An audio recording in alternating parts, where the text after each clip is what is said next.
Hello everyone, this week's video is still about the North America sector, but specifically about the RDF and the next generation of RDF, the Southern Cross Army. With that said, let's get started.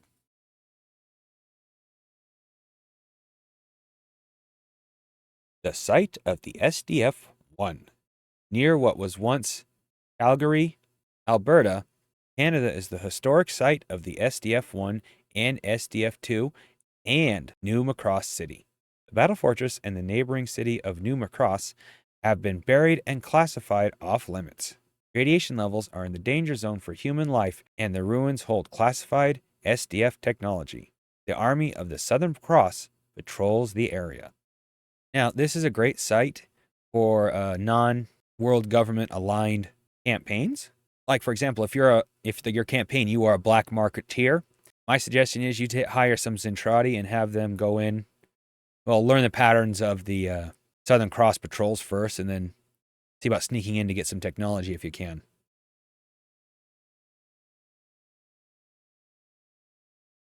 The Army of the Southern Cross. Monument City, located on the Montana/Canadian border, is the home of the world headquarters of the newly founded Army of the Southern Cross. Thousands of recruits are being trained to replace the RDF as the protectors of the North America sector and the world. Now, I didn't read too much into the lore of this book.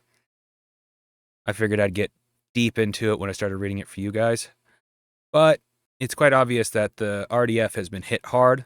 So make sure you read through this book if you're going to use it.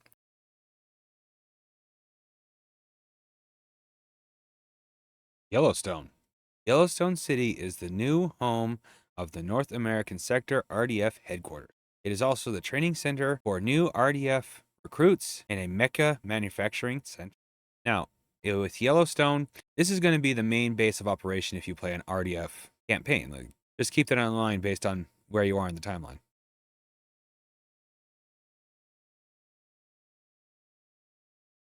The RDF. Through it all, thus far, the Robotech Defense Force, RDF, have stood triumphant, conquering each new despair or threat. It is through the courage, honor, and endurance of the men and women of the RDF that the world has been rebuilt. Now, in your campaign, what this basically means is that the RDF is everywhere. The RDF is so widespread that at some point your characters are going to run across them, even if it's just passing each other on the street. But this also gives a lot of opportunity for role play, combat, or just straight up a good adventure because the RDF needed to hire some mercenaries or something. The RDF's sole purpose is to defend the world and all its nations without discrimination against otherworldly assaults. This kind of says why they are all over the world. Why, no matter what you do, you're probably going to run into an RDF at some point. They are literally everywhere because that is their purpose. This means if something happens to Russia and the Soviet Union, the RDF, despite the fact that Russia is not part of the world government, the RDF will go to their defense because it is what they are literally meant to do. The RDF also has no alliances to any political body.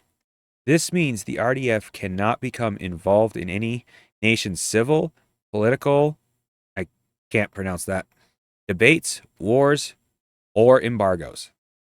Now, here's where you find out that political intrigue with the RDF is going to come mostly from internal.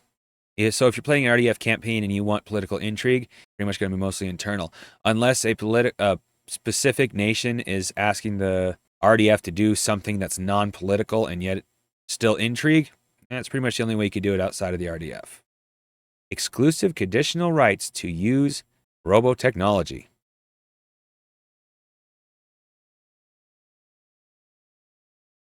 New, I cannot pronounce that. The site of another major RDF base is at this place. This is a strategic location, placing the base within the immediate striking distance of both South America sector border. I can't pronounce either of these. And the wastelands. It can also support the Yellowstone and Mexico City bases.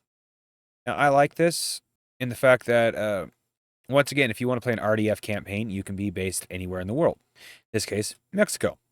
So it gives you the opportunity to play pretty much anywhere you want if you're the RDF. And, of course, if you're not playing the RDF, you can start anywhere you want, period. So it's a really nice little system that works, and it's all based off a TV show. Really cool.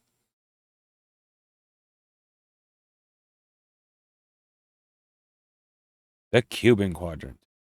Cuba has been transformed into an industrial manufacturing center for the North America sector.